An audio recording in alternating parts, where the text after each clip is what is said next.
쿠팡의 적정 주가를 한번 제가 구해 봤거든요. 지금 가격도 좀 아직 많이 저렴하다, 눌릴 만큼 눌렸다, 주가도 영업이익도 완전히 바닥을 다지고 이제 올라갈 일만 남은 것 같은 기업을 말씀드리려고 합니다. 한국 기업이지만 나스닥에 상장된 유일한 기업이죠. 바로 쿠팡입니다. 사실 쿠팡 같은 경우는 제가 3년 전 상장한 그 순간부터 계속 눈여겨보고 있었는데요. 하지만 선뜻 투자를 하기가 그랬던 이유가 제가 원하는 수익성 지표를 보여주지 않았기 때문이에요. 제가 원하는 수익성 지표 뭐냐? 흑자, 그리고 높은 ROE. 근데 이 두 가지를 모두 충족시키지 못했습니다.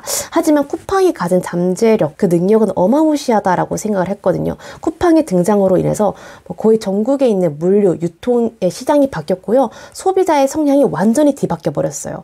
옛날에는 택배는 늦게 오는 거 아니야? 그러니까 네가 빨리 받고 싶으면 빨리 가야지, 약간 이런 생각이었는데 택배가 더 빨리 와야 되는 거 아니야? 내가 가는 것보다? 약간 이런 시대로 바뀌어지기도 했고, 그 외에 다른 경쟁 업체들도 샛별 배송, 새벽 배송, 쓱 배송, 이런 비슷한 류의 또 총알 배송들이 이제 나오기가 시작을 했죠. 이런 사회적인 변화를 이끌어낸 기업인데 뭐라도 하진 않을까? 이런 생각을 해서 계속 보고 있었는데 창사 이래로 계속해서 적자를 면치를 못하고 있었습니다.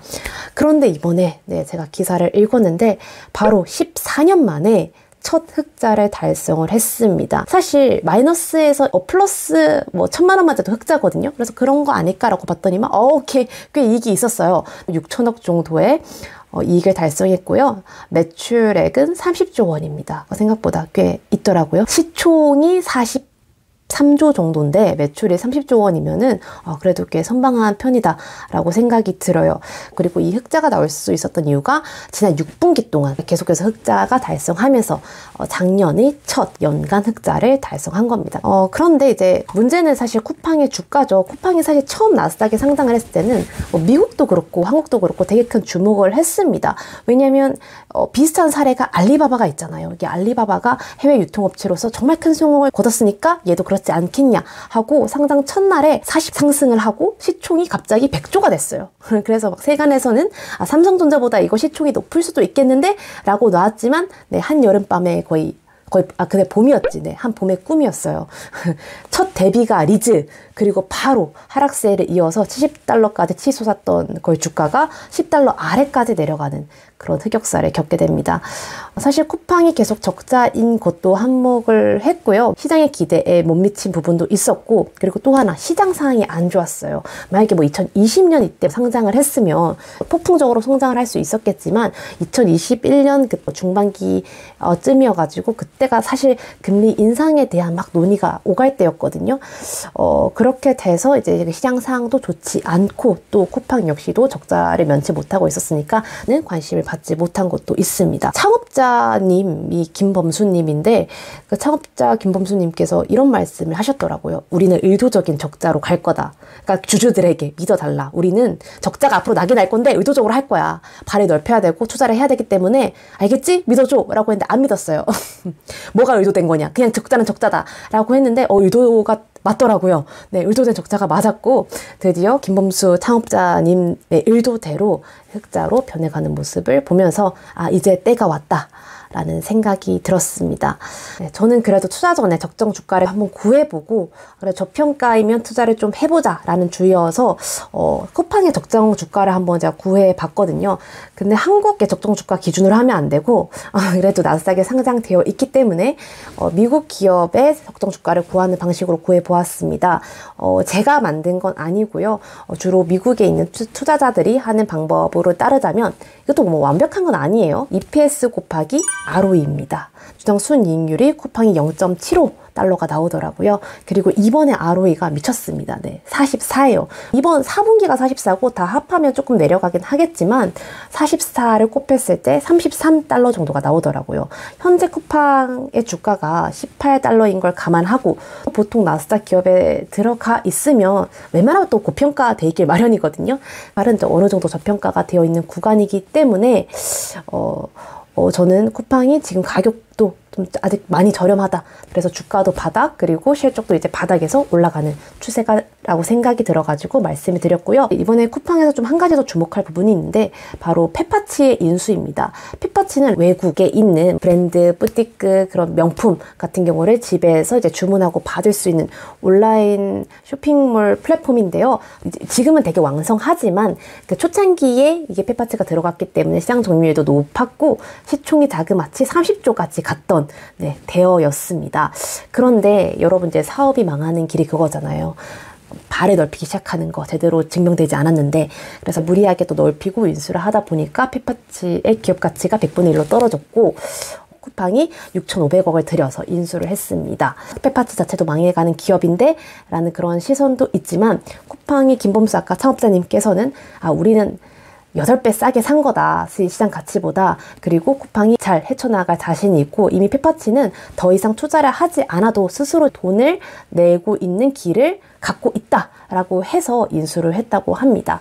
충분히 좀 해볼 만한 사업이라고 생각을 했던 거겠죠.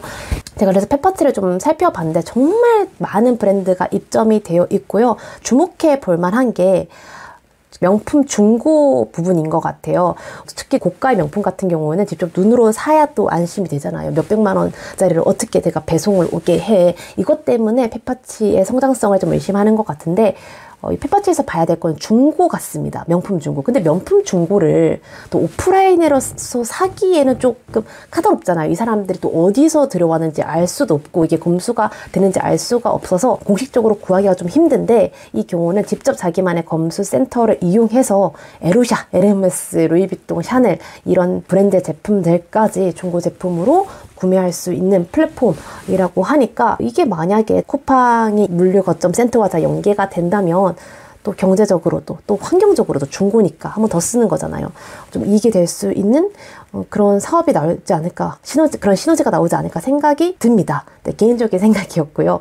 뭐 차트도 보면은 의미 있는 거래량도 보이고 있고 이게 18달러가 2022년 가격이에요. 그러니까 거의 뭐 횟수로는 2년 전 가격이라는 거죠. 근데 상황이 달라졌는데 요 시장 상황도 조금 변했는데 이 가격이면 사실상 좀 저렴한 게 맞다라는 개인적인 생각이 들고요. 그리고 지금 현재 점유율을 보면은 업계 완전한 탑 1위는 아니에요. 네이버랑 지금 1, 2위를 다투고 있긴 한데 20% 내외로 근데 네이버도 사실 이 주제에 맞거든요. 털어라운드를 노리고 있는 기업이긴 한데 AI에도 선제적으로 투자한 곳이기도 하고 근데 오늘은 쿠팡 특집이니까 쿠팡만 얘기하겠습니다. 근데 이제 쿠팡이 완벽히 30%를 잡아준다면 한국 쇼핑 물류는 쿠팡이 사실상 먹은 거다. 30%를 먼저 차지했으니까 라고 보면 될 것 같습니다. 그리고 사실 쿠팡은 한국뿐만 아니라 대만에도 진출을 했는데요. 진출 1년이고 한 2분기 만에 대만에서 매출의 2배를 또 달성을 하는 그런 기록을 보여주고 있습니다. 밀고 나가는 추진력은 좀 말도 안 되는 것 같습니다. 나스닥에 상장을 해서 투자를 좀 많이 받아서 그거를 할 수 있는 건지 모르겠지만 이 쿠팡이 사실상 대만도 뚫고 다른 또 우호적인 그런 나라에 뜬다면 국내 점유율은 그렇지만 해외 진출까지 또 생각을 한다면 매출의 성장세도 좀 긍정적으로 볼 수 있을 것 같아요. 그 로켓크로스의 80%에 있는 기업들이 중소기업이에요. 근데 그 중소기업들이 사실상 전통적인 유통업체 매대에 올릴 수도 없고 그리고 자금력이 부족해서 인프라를 만들어가지고 그걸 팔 수도 없는 자금력이 부족한 중소기업의 제품을 이제 쿠팡에서 담당을 한다고 합니다. 중요한 제품들은 뭐 제대로 된 곳에서 사야겠지만 쿠팡에서 사는 것들은 소모품이거나 중저가의 그런 제품들이 많잖아요. 사실상 조금 가격이 저렴해서 사는 게 있으니까 중소기업들한테는 기회가 될 수 있기 때문에 저는 이런 쿠팡의 태도는 좋다라고 생각을 해요. 이런 참여 업체 수도 80%가 늘었고 거래량 역시도 2배 이상 늘었다고 하니까 이런 부분은 쿠팡에도 장점인 것 같습니다. 올라있는 그런 폭주하는 기업들 자체를 좋아하지 않아요. 더 올라갈 수도 있어요. 그런데 만약에 눌릴 경우 이 정고를 다시 뚫으려면 그 당시의 시장 상황, 거래량, 그리고 또 다른 이슈 이런 게 받쳐줘야 올라갈 수 있는 건데 만약에 여기서 물릴 경우에는 거기까지 가기에 너무 많은 시간이 걸리거나 아예 못 가져갈 수도 있기 때문입니다. 그렇기 때문에 아예 그냥 눌려 있거나 저평가된 기업을 선호하는 편인데 근데 또 이런 그걸 깬 게 그걸 해낸 주인공이 있어요. 그걸 깨버린 주인공. 바로 비트코인입니다. 와, 8천만 원을 다시 갈까? 거기까진 갈까 했는데 다시 가버리더라고요. 세상에. 그때 물린 분들은 거의 2년 만에 발 뻗고 드디어 주무실 수 있을 것 같다는 생각이 듭니다. 제가 작년 10월에 3,800만 원에 샀거든요. 부자가 되어 있겠지. 똑같죠? 네, 그 이유는 팔았기 때문입니다. 배 아파 죽을 것 같아요. 지금은 이제 가진 자들의 영역이고요. 비트코인과 달러는 완전 대척점이잖아요. 비트가 올라가니까 달러 지수가 완전히 폭락을 했더라고요. 근데 그거를 못마땅하게 보는 곳도 분명히 있거든요. 달러 신용을 바탕으로 뭐 자금을 운용하거나 관련된 곳이라면 이제 달러의 신용이 더 떨어지는 걸 원하지 않을 겁니다. 특히 지금 달러 지수가 103인데 100은 무조건 100 이상은 지키려고 할 거기 때문에 그런 가격 변동성, 특히 비트 가격 변동성이 생길 수가 있어요. 물론 그런 시장 조작을 다 뛰어넘을 만한 거래량이 실린다면 그것도 다 뚫고 가겠지만 좀 무섭기 때문에 이미 오를 대로 오른 나무보단 앞으로 오를 가능성이 있는 나무를 보는 게 제 성향상 더 맞다라는 생각이 들어서 쿠팡을 말씀드리게 되었습니다. 나는 미국 주식 안 하는데 하시는 분들은 쿠팡과 직결적으로 뭐 관련 있는 기업 하시면 돼요. 왜냐면 쿠팡이 잘 나가면 잘 나갈수록 쿠팡과 계약을 한 기업 역시도 매출이 올라가거나 관심을 받을 수밖에 없으니까요. 대표적으로 이제 동방이 있죠. 쿠팡과 이제 계약을 한 전문 물류 기업인데 한번 볼까요? 네, 차트를 한번 왜 이러지? 무서운데요? 차트 왜 이렇게 무서워? 뭔가 준비를 하고 있는 차트이긴 한데 그리고 또 뜻밖의 쿠팡이 쇼박스가 쿠팡 관련주예요. 왜 쇼박스야? 그 쿠팡 플레이에 납품을 하나? 근데 쇼박스가 오른 거는 파묘 때문인 것 같습니다. 네, 파묘가 지금 요새 잘 나가고 있기 때문에 저 오늘 파묘 보고 왔거든요. 재밌는데 중간에 그 회를 좋아하시는 싱싱한 은어회를 좋아하시는 분이 나오면서 약간 몰입이 깨졌습니다. 네, 회를 횟집에서 드시지 왜 무덤에서 자꾸 드시는지 어쨌든 그랬고요. 저도 쿠팡을 계속 3년 전부터 노리고 왔고 제가 원했던 그런 지표까지 왔기 때문에 물릴 수 있는 가능성이 있다 하더라도 한번 도전을 한번 해볼 생각이고 진심으로 고민을 해야 될 것 같습니다. 네, 그럼 14년 만에 흑자로 돌아온 쿠팡에 대해서 오늘 한번 이야기해 보았습니다. 재밌으셨다면 좋아요, 구독 부탁드리고요. 그럼 다음 시간에도 또 재밌고 유익한 영상으로 돌아오겠습니다. 그럼 다음 시간에 만나요. 안녕.